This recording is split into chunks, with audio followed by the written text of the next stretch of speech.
कहानी 809 ईस्वी में शुरू होती है और हमें बगदाद के विशाल रेगिस्तान की सैर कराती है। कहानी का केंद्रीय पात्र है जानूस, फ्रांस का एक बुद्धिमान और वीर मंत्री जो एक बड़े व्यापारिक काफिले के साथ बगदाद के शक्तिशाली खलीफा हारून उल रशीद के दरबार की ओर यात्रा कर रहा है। जानूस का मकसद है खलीफा के साथ व्यापारिक और राजनयिक संबंधों को मजबूत करना, लेकिन नियति ने उसके लिए कुछ और ही लिखा है। जानूस की नजर एक घायल कनीज पर पड़ती है। वो रेत पर पड़ी है, उसका शरीर खून से लथपथ है और उसकी सांसें धीमी पड़ रही हैं। जानूस तुरंत अपने घोड़े से उतरता है और उसे पानी पिलाने की कोशिश करता है। कनीज अपनी अंतिम सांसों में उसे एक दिल दहला देने वाली कहानी सुनाती है। वह पार्शिया की राजकुमारी सहराज जादे की सेविका है जो बगदाद के खलीफा के पास जा रही थी। रास्ते में डाकुओं ने उनके काफिले पर हमला किया, सभी सैनिकों को मार डाला और राजकुमारी को अगवा कर लिया। कनीज मरने से पहले जानूस को बताती है कि डाकू राजकुमारी को पूर्व की पहाड़ियों की ओर ले गए हैं। वो जानूस को ऊपर वाले का वास्ता देकर राजकुमारी को बचाने की गुहार लगाती है और फिर उसकी आंखें हमेशा के लिए बंद हो गई। जानूस ने तुरंत अपनी सेना के साथ डकैतों का पीछा शुरू कर दिया। कई मील की कठिन यात्रा और संघर्ष के बाद जानूस और उसकी सेना ने डकैतों के ठिकाने का पता लगा लिया। एक भीषण युद्ध होता है जिसमें शाही सैनिकों ने डकैतों को हरा दिया, लेकिन डकैतों का सरदार सहराज जादे को लेकर एक दुर्गम पहाड़ी पर भाग गया। जानूस ने स्थिति का जायजा लिया और महसूस किया कि सीधा हमला करने से उसकी सेना को भारी नुकसान होगा। अपनी सेना को बचाने के लिए उसने अकेले पहाड़ी पर चढ़कर डकैतों से बात करने का फैसला किया। डकैतों के सरदार ने अजीब शर्त रखी, मुझे 100 भेड़ें चाहिए, तब मैं सहराज जादे को छोड़ दूंगा। जानूस इस मांग पर झिझका, लेकिन जब उसने सहराज जादे को देखा तो वो उसकी सुंदरता और मासूमियत में डूब गया। बिना ज्यादा सोचे उसने सौदा मान लिया। डकैतों के चले जाने के बाद जानूस और सहराज जादे अकेले रह गए एक गुफा में, जहाँ रात का अंधेरा और सन्नाटा था। दोनों के बीच प्रेम पनपने लगा। दोनों अपनी भावनाओं को रोक नहीं पाए और उस गुफा में उनका प्यार परवान चढ़ा। सहराज जादे और जानूस एक दूसरे के करीब आते हैं। रेगिस्तान की ठंडी रात में तारों भरे आकाश के नीचे दोनों एक दूसरे से बातें करते हैं। सहराज जादे अपनी कहानी सुनाती है। वो पार्शिया की राजकुमारी है जिसे उसके पिता ने खलीफा के पास शादी के लिए भेजा है ताकि वह बगदाद के साथ गठबंधन मजबूत कर सके, लेकिन डाकुओं के हमले ने सब कुछ बदल दिया। वह जानूस की वीरता से प्रभावित होती है। दूसरी ओर जानूस उसे अपनी जिंदगी के बारे में बताता है कि कैसे वो फ्रांस से बगदाद आया और कैसे उसने हमेशा सच और इंसाफ के लिए जिया। रात के साए में दोनों के बीच एक अनकहा प्रेम पनपने लगता है। अगली सुबह जानूस राजकुमारी को लेकर बगदाद की ओर निकल पड़ता है। रास्ते में सहराज जादे उसे रोकती है। वह कहती है कि अगर खलीफा को हमारे प्यार का पता चला तो वो हमें मौत के घाट उतार देगा। चलो कहीं और चले जाएं जहां हमारा प्यार सुरक्षित रहे। लेकिन जानूस का कहना है कि उसे खलीफा से एक जरूरी काम है। वह वादा करता है कि वह उसकी किसी भी कीमत पर रक्षा करेगा। वह सहराज जादे को समझाता है और उसे खलीफा के वजीर के साथ बगदाद भेज देता है। बगदाद में खलीफा हारून उल रशीद जानूस का शानदार स्वागत करता है। खलीफा जो अपनी बुद्धिमत्ता और न्यायप्रियता के लिए मशहूर है, जानूस को अपने दरबार में बुलाता है और उसे एक महत्वपूर्ण बात बताता है। खलीफा को 3 राजकुमारियों में से एक से शादी करनी है और वह इसका फैसला एक प्रतियोगिता के जरिए करेगा। जानूस को यह सुनकर उत्सुकता होती है। राजकुमारी को दरबार में लाया गया। पहली राजकुमारी शिरीन है जो बस्तिहा से आई है। उसकी सुंदरता आकर्षक है और उसकी बातों में एक चालाकी छिपी हुई है। दूसरी राजकुमारी जमाइला है जो इजिप्ट से आई है। वो अपनी मधुर आवाज और शांत स्वभाव के लिए जानी जाती है। अंत में तीसरी राजकुमारी के रूप में सहराज जादे को बुलाया जाता है। उसे देखकर जानूस चौंक गया। वो समझ जाता है कि सहराज क्यों बगदाद आने से डर रही थी। वो खलीफा की संभावित दुल्हन बनने के लिए यहाँ है। खलीफा तीनों की सुंदरता की तारीफ करता है और प्रतियोगिता शुरू होती है। सबसे पहले खलीफा का इमाम तीनों से पहेलियां पूछता है। पहली पहेली शिरीन से पूछी जाती है। वो क्या है जो दिन में उड़ता है, रात में चमकता है और जिसे कोई पकड़ नहीं सकता? शिरीन जवाब देती है, सपना। दूसरी पहेली जमाइला से होती है। वो क्या है जो हर दिल में बसता है लेकिन दिखाई नहीं देता? जमाइला जवाब देती है प्यार। तीसरी पहेली सहरायजादे से होती है। वो क्या है जो जिंदगी को देता है लेकिन खुद मर जाता है? शहराय जवाब देती है पानी। तीनों के जवाब सही होते हैं और खलीफा उनकी बुद्धिमत्ता से प्रभावित होता है। अगली परीक्षा के दौरान राजा ने एक सोने का सांचा मंगवाया जो एक आदर्श शरीर के आकार पर आधारित था। इस सांचे में 108 छोटी छोटी घंटियां लटकाई गई थी जो इतनी संवेदनशील थी कि जरा सी गलती से भी बज उठती। नियम सख्त था, जो राजकुमारी सांचे से निकलते समय एक भी घंटी बजाएगी वो प्रतियोगिता से बाहर हो जाएगी। तीनों राजकुमारियों ने इस चुनौती को स्वीकार किया। शिरीन ने अपनी लयबद्ध चाल और संतुलन से, जमाइला ने अपने नृत्य जैसी गति से और सहरायजादे ने अपनी सदी हुई सावधानी से सांचे को पार किया। आश्चर्यजनक रूप से तीनों ने बिना एक भी घंटी बजाए इस कठिन परीक्षा को पास कर लिया। राजा को अब समझ आया कि केवल शारीरिक सुंदरता से रानी नहीं चुनी जा सकती, उसकी रानी में बुद्धिमत्ता और समझदारी भी होनी चाहिए। अंतिम चुनौती में खलीफा 3 शरबत के प्याले लाता है जिनमें से एक में कथित रूप से जहर मिला है। ये साबित करने के लिए कि एक प्याला जहरीला है, वह 3 गुलामों को बुलाता है। एक गुलाम प्याला पीकर मर गया, जिससे माहौल तनावपूर्ण हो जाता है। इसके बाद राजा ने सैनिकों को आदेश दिया कि तीनों राजकुमारियों की आंखों पर काले कपड़े बांध दिए जाए। सैनिकों ने प्याले को आपस में बार बार बदल दिया ताकि कोई ना जान सके कि जहर किस प्याले में है।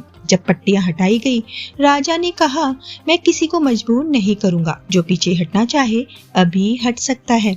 इजिप्ट की राजकुमारी डर कर प्रतियोगिता छोड़ देती है।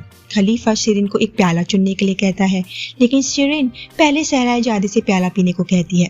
शहराय अपनी बुद्धि और साहस का परिचय देते हुए बिना हिचक एक प्याला उठाकर पी लेती है। उसे कुछ नहीं होता। शिरीन ये देखकर घबरा जाती है और प्याला पीने से इनकार कर देती है, जिससे वह भी प्रतियोगिता से बाहर हो जाती है। शहराय बचे हुए दोनों प्याले पी लेती है और उसे कुछ नहीं होता। दरअसल किसी भी प्याले में जहर नहीं था। ये खलीफा की चाल थी। गुलाम ने भी मरने का नाटक किया था। खलीफा शहराय की चतुराई और साहस से बहुत खुश होता है और उसे बगदाद की नई मलिका घोषित करता है। जानूस यह सुनकर मायूस हो गया। वो शहराय से प्यार करता था, लेकिन अब वो खलीफा की मलिका बनने वाली है। शराब के नशे में चूर वो एक ब्रॉथल में बैठा हुआ था, जहाँ खलीफा और शहराय की फर्स्ट नाइट का नाट्य रूपांतर देखकर लोग अपना मनोरंजन कर रहे थे। इस नाट्य रूपांतर को देख जानूस को गुस्सा आ जाता है। दूसरी ओर शिरीन, जो हार से क्रोधित है, शहराय से बदला लेने की ठान लेती है। पता चलता है कि शहराय की किडनैपिंग का सारा प्लान शिरीन और वजीर का था। शिरीन खलीफा के वजीर को अपनी सुंदरता से मोहित करती है और खलीफा को सत्ता से हटाने का षड्यंत्र रचती है। इसके लिए उसे सबसे पहले शहराय को रास्ते से हटाना होगा। इसीलिए शिरीन खलीफा को जानूस और शहराय के प्यार के बारे में बता देती है। गुस्से में खलीफा जानूस को बगदाद छोड़ने का आदेश देता है। जाने से पहले वो जानूस से कहता है कि वो उसे आखिरी बार वो चीज दिखा रहा है जो वो फिर कभी नहीं देख पाएगा। उसका इशारा शहराय की तरफ था। इसी के साथ वहाँ शहराय आती है। खलीफा उसे नाचने के लिए कहता है। शहराय नाचने लगती है और नाच खत्म होने के बाद जानूस कहता है कि उसने अभी अभी जो देखा वो उसे हमेशा देख पाएगा, मतलब शहराय को। फिर जानूस टूटे दिल के साथ बगदाद छोड़ने की तैयारी करता है, लेकिन तभी शहराय की एक कनीज उसे गुप्त रूप से मिलती है और उसे शहराय से मिलने का संदेश देती है। कनीज उसे गहनों के व्यापारी के वेश में हरम में ले जाती है। वहाँ जानूस और शहराय एक दूसरे को देखकर गले लगते हैं, लेकिन यह शिरीन की चाल थी। कनीज शिरीन के कहने पर ये सब कर रही है। वो शिरीन को सूचना देती है कि जानूस और शहराय एक साथ हैं, जिसके बाद खलीफा ने दोनों को एक साथ पकड़ लिया। गुस्से में खलीफा शहराय को मौत की सजा सुनाता है। जानूस कहता है कि शहराय बेकसूर है, लेकिन खलीफा को पता है कि शहराय जानूस से प्यार करती है और अगर वो जानूस की जगह होता तो शहराय को कभी बगदाद लेकर नहीं आता। खलीफा जानूस को छोड़ देता है। अगले दिन पूरा शहर शहराय की फांसी देखने के लिए इकट्ठा है। जानूस के साथ उसे ढूंढ रहे हैं। पागलपन की हालत में जानूस वहां मौजूद है। शहराय को लाया जाता है और उसे 20 कोड़े और मौत की सजा सुनाई जाती है। जानूस खलीफा से गुहार लगाता है कि कोड़े उसे मारे जाएं। खलीफा मान जाता है और जल्लाद जानूस को तब तक कोड़े मारता है जब तक कि वो बेहोश नहीं हो गया। जिसके बाद जैसे ही शहराय का सिर कलम करने के लिए जल्लाद तलवार उठाता है, भिखारियों का एक समूह आता है और कहता है कि वो शहराय को उन्हें सौंप दे। मौत की सजा उसके लिए बहुत कम है। वो शहराय को हर रात बेचकर उसकी किए का बदला ले सकते हैं। खलीफा अपने इमाम से पूछता है और इमाम कहता है कि ऐसा करना जायज है। भिखारी शहराय को ले जाते हैं, लेकिन रात में जानूस और उसके साथी भिखारियों पर हमला करके शहराय को छुड़ा लेते हैं। खलीफा अपने सैनिकों से उन्हें ढूंढने के लिए कहता है। जानूस अपने साथियों से उन्हें वहीं छोड़कर फ्रांस लौटने के लिए कहता है, क्योंकि खलीफा उनसे नाराज है और उनके सैनिक उन्हें ढूंढ रहे हैं। जानूस और शहराय रेगिस्तान में छिप जाते हैं। कई दिन बीत गए और उनके पीने का पानी खत्म हो गया। शहराय एक कुएं से पानी लेने जाती है, लेकिन कुआं खाली है और उसमें पत्थर भरे हैं। यह खलीफा की चाल थी, जो उन्हें तड़पा तड़पा कर मारना चाहता था। पानी के बिना जानूस कमजोर पड़ जाता है। जानूस को तेज फीवर है, जिस वजह से वो बेहोश हो गया। शहराय पानी की तलाश में एक जगह रुकती है। वहां उसे खलीफा मिलता है और उसे पानी और दिनार देता है और कहता है कि वो और जानूस एक दिन खुद बगदाद वापस आएंगे। आगे शहराय जानूस को लेकर एक गांव में आई, लेकिन कोई भी उसकी मदद के लिए आगे नहीं आया। सब उसे बगदाद जाने के लिए कह रहे थे। शहराय जानूस की जान बचाने के लिए बगदाद लौट आती है और खलीफा के सामने हाजिर होती है। खलीफा कहता है कि वो शहराय से प्यार करता है, लेकिन उसने उसका भरोसा तोड़ा। वो बताता है कि भिखारियों को उसने ही भेजा था ताकि शहराय की जान बच सके। भिखारी उसे किसी सीक्रेट जगह ले जाते, जहां वो रात के अंधेरे में उससे आसानी से मिल सकता था। यहाँ खलीफा की बातों से साफ जाहिर है कि वो शहराय को किस हद तक चाहने लगा था। जानूस की जान बचाने के बदले शहराय खलीफा से शादी करने के लिए राजी हो गई। खलीफा जानूस का इलाज शुरू करने का आदेश देता है। वजीर शिरीन को सूचना देता है कि खलीफा ने शहराय को माफ कर दिया है और उससे शादी करने वाला है। शिरीन वजीर को तख्ता पलट के लिए उकसाती है और हमले के लिए आदमियों का इंतजाम करने के लिए कहती है। वहीं इमाम जानूस को ठीक करता है और शहराय उसे बगदाद छोड़ने के लिए कहती है। जानूस अपने साथियों के साथ फ्रांस के लिए निकल जाता है, लेकिन रात में वजीर हमला करके खलीफा के सैनिकों को मार देता है। खलीफा जो शहरजादे के साथ था, उसे हमले की खबर मिली। शहरजाद जानूस की मदद लाने का वादा करती है और खलीफा महल छोड़कर भाग जाता है। उधर शिरीन के गहने लेकर जब वो कनीज भाग रही होती है, शिरीन ने उसे पकड़ लिया। कनीज शिरीन को चाकू मार देती है, लेकिन भागते वक्त शिरीन ने उस कनीज को तीर से मार डाला, लेकिन खुद भी चाकू लगने की वजह से मर गई। उधर शहराय जानूस को ढूंढती है और उससे खलीफा को बचाने की गुहार लगाती है। वजीर 2000 सैनिकों के साथ खलीफा पर हमला करता है। खलीफा की सेना हारने लगती है। तभी जानूस अपने साथियों के साथ आता है। उसके भाले वजीर की सेना को चीर देते हैं। वजीर भागता है, लेकिन जानूस उसे भाले से मार गिराता है।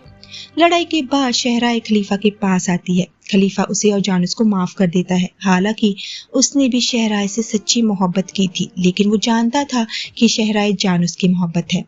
लड़ाई के दौरान खलीफा घायल हो गया था और उसकी मौत हो जाती है। कहानी के अंत में जानूस और शहराय रेगिस्तान में एक दूसरे के साथ जाते हुए नजर आते हैं और इसी के साथ इस प्रेम कहानी का यहीं पर अंत हो जाता है।